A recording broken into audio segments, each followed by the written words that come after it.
बेटा आपके पास exercise 1.6 that is one of the important exercise of this chapter. Paper में इस एक्सरसाइज में से क्वेश्चन आने का चांस आपके पास समझे अबव 90% है। और ये भी है कि अगर आपके पास ये एक्सरसाइज आपको आती है तो पिछली एक्सरसाइज सारी आती है तो ये आपको आती है। यानी जब ये 1.5 एक्सरसाइज और 1.4 एक्सरसाइज का हमने यूज किया है mean multiplication of the matrix and inverse of the matrix, both method we will use in this question. ठीक है, आपके पास इसके मैंने ऑलरेडी भी लेक्चर वीडियो अपलोड की हुई है, इसके फर्स्ट पार्ट की भी, सेकंड पार्ट की भी और इक्वेशंस की भी। अब इसका क्वेश्चन नंबर 1 का 6 पार्ट है जिसका मेथड इस वक्त एक्सप्लेन कर रहा हूं मैं आपके पास इनवर्स मेथड।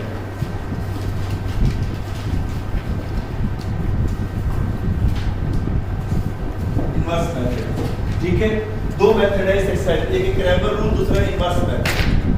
इनवर्स मेथड जिस 1.5 एक्सरसाइज में भी आपने हमने किया है। सबसे पहले एक बात ये देखें, अगर आपके पास एक्सरसाइज में तीनों माइनस आए हुए हैं और माइनस आप कंफ्यूज करते हैं फॉर एग्जांपल, तो आप इस पूरी इक्वेशन को -1 से मल्टीप्लाई करें तो आपके पास सबकी साइन चेंज हो जाएगी। अगर मैं इस इक्वेशन को -1 से मल्टीप्लाई करता हूं तो ये वाला माइनस क्या हो जाएगा? प्लस। और अगर पहले नंबर के साथ कोई साइन ना हो तो प्लस है। Yes sir. दूसरे के साथ भी क्या आ जाएगा? प्लस। इधर भी क्या आ जाएगा? प्लस। यानी आपने क्या करना है, multiply -1 on the both side करके तो हम कर सकते हैं। दूसरा स्टेप क्या है, we have to write in matrix form. बेटा ये दोनों कोएफिशिएंट किसके हैं? x के। Yes sir. यानी x के साथ तो x के कोएफिशिएंट है, तो पहले आप x के कोएफिशिएंट लिख लें 4 3।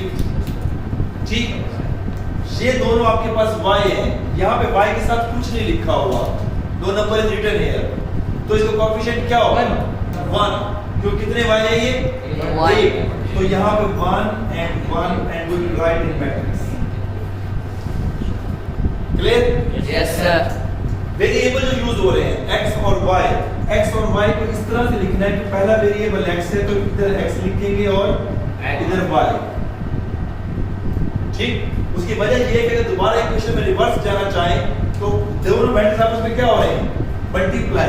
तो हम इस रो को मल्टीप्लाई करेंगे इस कॉलम के साथ, तो फर्स्ट को फर्स्ट के साथ करेंगे, क्या आ जाएगा? 4x प्लस फार्मूले का 1 into y, वो चीज आ जाएगी नहीं आ जाएगी? Yes sir. इसके बाद क्या है, इक्वल साइन, तो आपने इक्वल साइन लगा देनी है। जो नंबर दिए गए हैं उसके लिए एक और मैट्रिक्स यूज कर देना है 9 और दूसरा नंबर एलिमेंट है 5। क्लियर? करना क्या है, अब हमने इसको मैट्रिक्स फॉर्म में सॉल्व करना है। सबसे पहले हम अज्यूम कर लेते हैं ये तीन मैट्रिक्स हैं, इनके नेम, इसका नाम क्या लेट करते हैं? A x एंड इसका नाम हम लेट कर लेते हैं B। We have to find the value of x and y, यानी x मैट्रिक्स को सॉल्व करना है, तो आपके पास x को यहाँ सिंगल रहने देंगे, इस A को शिफ्ट करेंगे राइट हैंड साइड पे। जब ये A शिफ्ट होगा राइट हैंड साइड पे तो आपके पास क्या आ जाएगा? x इज इक्वल टू, ये A उधर जाएगा तो A इनवर्स और यहाँ पे क्या आ जाएगा? B। करेक्ट? A इनवर्स का फार्मूला ऑलरेडी हम स्टडी कर चुके हैं कि A इनवर्स किसके इक्वल होता है? Sir A inverse B inverse sir, B inverse नहीं, A इनवर्स होता है सर।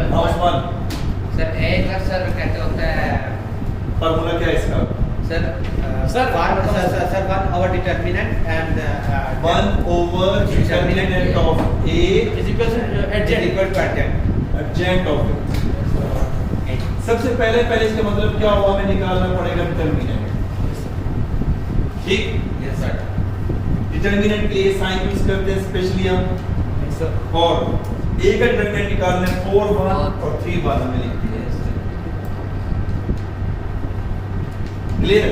Yes sir. अब बेटा आपके पास डिटरमिनेंट निकालना है, मुझे कैसे निकालेंगे डिटरमिनेंट बेटा?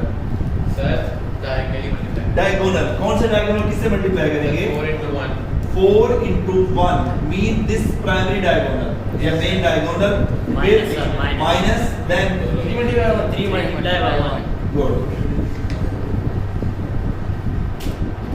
Is it singular or non singular? Sir non singular. अगर non singular हो तो सॉल्व होता है। Yes good. सिंगुलर कब होता है मान? जी सर। सिंगुलर कब होता है ये? सिंगल है सर। सिंगल तो होती है सर जीरो सर जीरो। जब इसका आंसर क्या आ जाए जीरो आ जाए then it is called singular, otherwise ये क्या है नॉन सिंगुलर। और अर्जेंट ऑफ ए, हारिस अर्जेंट ऑफ ए में क्या करते हैं बेटा? सर 4 को नीचे ले आता मेन डायगोनल, ये जो आपके प्राइमरी डायगोनल थे इसके एलिमेंट रिप्लेस करते हैं। मेन डायगोनल सर 4 की जगह 1 4 माइनस 3 एक वक्त में एक बच्चा बोलेगा समझ आएगी। माइनस 3 1 माइनस 1 और माइनस देखिए आपके पास जो रूल है, मैं रिपीट कर देता हूँ कि आपके पास जो मेन डायगोनल है, मेन डायगोनल की आपके पास क्या करनी है? एलिमेंट रिप्लेस करने और सेकेंडरी डायगोनल की साइन चेंज करनी है। ठीक है, तो ए इनवर्स हमारे पास अब हमारे पास आ चुका है। अब हम करते हैं इसकी value solve. A inverse 1 over determinant of A था ना, डिटरमिनेंट ऑफ ए क्या आया? 1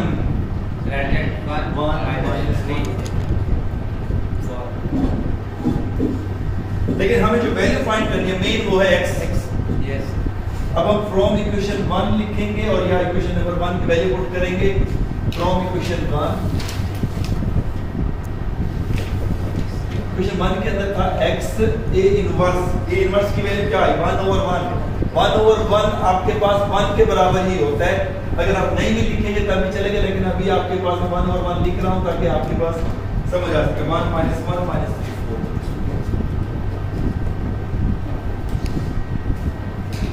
और उसके बाद क्या है?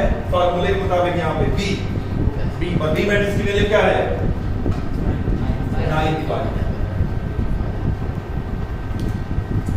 अगर बेटा कोई और सवाल हो, यहाँ पे नंबर कोई और हो, यानी 1 ओवर 1 की बजाय 1 ओवर 3 हो या 1 ओवर 4 है, कोई एलिमेंट भी उसे आप वैसे रहने देंगे। इन दो को हमने सॉल्व करना है। They both are multiplying each other. जब ये दोनों मल्टीप्लाई हो रहे हैं तो मल्टीप्लिकेशन के वक्त सबसे पहले रूल क्या होता है? मल्टीप्लाई करते वक्त जमीन क्या होता है बेटा? टेल को टेल के साथ करते हो, हेड को हेड के साथ। लेकिन मल्टीप्लाइएबल है या नहीं है, वो रूल क्या है? सर 9 को हर किसी सर जितने भी नंबर उनके साथ कहते हैं मल्टीप्लाई। नहीं सर, ये नहीं सर, वो जो है ना सर जी सर रो और कॉलम देखते हैं सर। अगर वो एक बार है रो और कॉलम को चेक करते हैं। पहले के कॉलम यस सर और सेकंड के रोज इक्वल होना कंपलसरी है। यानी ये 2 क्रॉस 2 है और ये 2 क्रॉस 1 है। यानी फर्स्ट मैट्रिक्स के कॉलम और सेकंड मैट्रिक्स की रोज दोनों का सेम होना लाजमी है। Then they are multipliable, otherwise multiply नहीं हो सकते। और मल्टीप्लिकेशन का जो रूल है उसको अगर देखें तो ये आपके पास रो है और ये आपके पास है कॉलम। ठीक अयान, अगर हम इसको मल्टीप्लाई करेंगे बेटा तो पहले क्या लिखेंगे?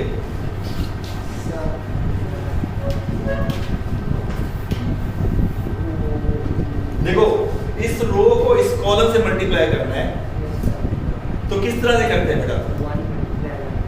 1 मल्टीप्लाई बाय गुड, टेल को टेल के साथ 1 मल्टीप्लाई बाय 9 और फिर उसके बाद फार्मूले की साइन क्या है?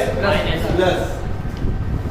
सेकंड एलिमेंट सारे sir -1 multiply by 5 -1 multiply by 5। Good Arman, जी सर। सेकंड रो को मल्टीप्लाई करना है। Sir -3 multiply by 9 -3 multiply by 9 plus then sir 4 multiply by 5 9 good 4 multiply by 5। Clear? Yes sir. 1 over 1 था तो इस 1 का किस नंबर से मल्टीप्लाई करने से कोई फर्क नहीं पड़ता, इसलिए वो 1 मैंने नहीं लिखा। राइट, सिंपलीफाई करेंगे 9 माइनस 5 क्या आ जाएगा? सर 4। क्योंकि ये पूरा का पूरा अगर आप एक ही दफा कैलकुलेटर पे लिखेंगे तो calculator will give you answer. Yes अगर आपके पास गलती का चांस हो रहा है तो आप पूरा का पूरा ब्रैकेट के साथ साइंटिफिक कैलकुलेटर आप यूज करते हैं, उसमें लिख के और उसका आंसर निकालें। 9 3 27 -20 क्या आ जाए? +20 है तो माइनस का आपके पास 7। बेटा इधर x था, x मैट्रिक्स असल में था क्या? x और y, तो उसकी वैल्यू पुट कर देंगे हम। देखो देयर आर टू मैट्रिक्स, दोनों का ऑर्डर सेम है, Yes, sir. तो first element is equal to Four. First, तो x की वैल्यू क्या आ जाएगी? 4 और y की वैल्यू सर -7. -7. सर ये हो गया अब देखिए सवाल ये पैदा होता है कि हमें ये पता कैसे चलेगा कि वही आर राइट और रॉन्ग। अगर हम अपने आप को चेक करना चाहें कि हमारे पास ये जो हमने दो आंसर निकाले हैं कि दोनों आंसर हमारे सही हैं या गलत, तो उसके लिए क्या करेंगे? उसके लिए हम चेकिंग करेंगे बेटा। चेकिंग हम कैसे कर सकते हैं? ये जो हमारे पास दो इक्वेशंस थी, Yes, sir. इन दोनों इक्वेशन की लेफ्ट हैंड साइड में अगर आप ये वैल्यू पुट करते हैं then they will provide you the right hand side. अगर आपके पास आती है तो well and good, you are right, अगर नहीं आती तो आप गलत है। इक्वेशन क्या है? 4x plus y is equal to 9 है ना? Yes, sir. इसकी लेफ्ट हैंड साइड लें। Sir, 4x की वैल्यू क्या आई है? 4, y की वैल्यू क्या है? -7. -7, 4 4s are 16 -7 क्या आंसर आएगा? सेम है कि नहीं? Yes, sir. अगर सेकंड इक्वेशन में पुट करेंगे, सेकंड इक्वेशन में भी सेम आपके पास वैल्यू देगा 3x plus y 3x plus y is equal to क्या है? +5. 5 3 x की वैल्यू क्या है हमारे पास? 4 plus 5 3 4s are ये मैंने यहाँ पे गलत लिखा 3x plus y है। y की वैल्यू हमारे पास क्या है? -7 3 4s are 12 -7 right hand side है कि नहीं है?